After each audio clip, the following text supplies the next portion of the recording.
62వ యెషయా గ్రంథంలో ఒక మాట రాయబడింది. ఆయన చేతిలో మీరు భూషణ కిరీటముగా ఉందరు, రాజకీయ మకుటముగా ఉందరు. నీవు యెహోవా చేతిలో భూషణ కిరీటముగాను, రాజకీయ మకుటముగాను, నీ దేవుని చేతిలో రాజకీయ మకుటముగాను ఉందువు. ఎవరి చేతిలో? దేవుని చేతిలో.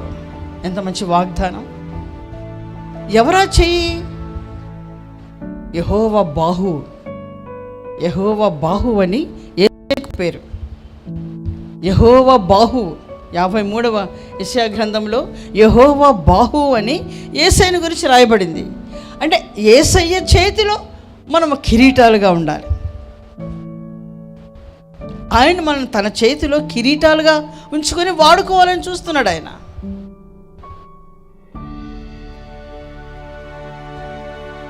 మనం మట్టి మనుషులమైనా ఆయన మన ఒక కిరీటంగా చూస్తున్నాడు ఆయన. మనం కిరీటాలం. కిరీటం చూసినప్పుడు నా చేతిలో ఒక కిరీటం ఉందనుకోండి, నేనేం చేస్తాను? అందరు చూడాలని ఆశపడతాను. చూసారా నా చేతిలో కిరీటం ఉందని. కిరీటం అంటే ఈ కిరీటం ఏం చేస్తుంది? నాకు మహిమనిస్తుంది. ఈ కిరీటాన్ని బట్టి నాకు ఘనత. ఇప్పుడు యేసయ్య చేతిలో మనం కిరీటాలుగా ఉంటే యేసయ్యకు మనం ఘనత తెచ్చేవారంగా, యేసయ్యకు మహిమ తెచ్చేవారంగా మనం ఉండాలి.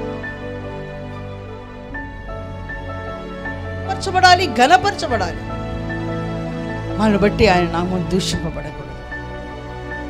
చాలా విషయాలు వింటూ ఉంటాం. కొంతమంది ప్రవర్తన బట్టి దేవుని నామం అక్కడ దూషింపబడుతుంది. దొంగ ఎంత భయంకరమది! పగలంతా సేవ చేసి రాత్రంతా దొంగతనం చేస్తున్నాడు ఆయన. యేసయ్య పగలంతా పరిచర్య చేసి రాత్రంతా ప్రార్థన చేశాడు. మనం మహిమ తెచ్చేవారముగా, ఘనత తెచ్చేవారముగానే ఉండాలి తప్ప అవమానపరిచేవారంగా ఉండకూడదు. ఆయన చేతిలో అవమానపరిచే కిరీటాలుగా మనం ఉండకూడదు. బైబిల్ గ్రంథంలో 2 వ్యక్తులు ఉన్నారు. ఒకరిని దేవుడు ముద్ర ఉంగరం అంటున్నాడు, ఒకరినేమో నా కుడి చేతి ఉంగరం అంటున్నాడు. కుడి చేతి ఉంగరం. అంటే ఉంగరం ఏ చేతి పెట్టుకుంటారు? మామూలుగా ఎడమ చేతికి పెట్టుకుంటారు. నా కుడి చేతి ఉంగరం అంటే ఒక అధికారం. ఉంగరము, ముద్ర ఒక అధికారం. వాళ్ళు మాట్లాడితే అది ముద్రించబడాలి. ఎస్తేరు గ్రంథంలో రాజు మొర్దెకైకి ఉంగరం ఇస్తున్నాడు. వారు శాస్త్రం రాశారు, నేనేం చేయలేను, ఇదిగో ఈ ఉంగరం ఇస్తున్నాను, నీవే అంటే ఆ ఉంగరంతో ముద్రిస్తే ఆ శాస్త్రం స్థిరపరచబడుతుంది. ఉంగరం అంటే మనం మాట్లాడితే అది స్థిరపరచబడాలి, అది శాసనంగా మార్చబడాలి.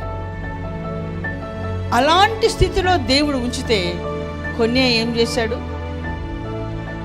ఓటికుండగా మారిపోయి చివరికి అసలు అక్కడ రాజ్యమే ఆగిపోయింది.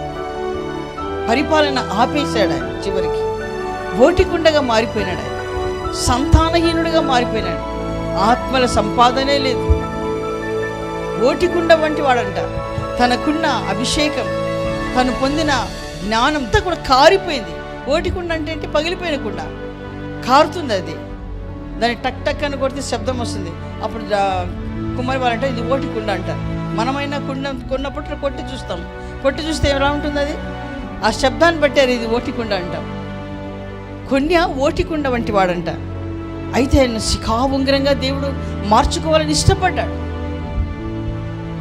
ఆ స్థానంలో ఉంచాడు, కానీ దాన్ని పోగొట్టుకున్నాడు ఆయన. ఎందుకు? ఆయన కుండకు ఆయన జీవితంలో రంధ్రం పడింది. ఆ స్థానాన్ని ఆయన పోగొట్టుకున్నాడు. దేవుడిచ్చిన ఆ స్థానాన్ని పోగొట్టుకున్నాడు.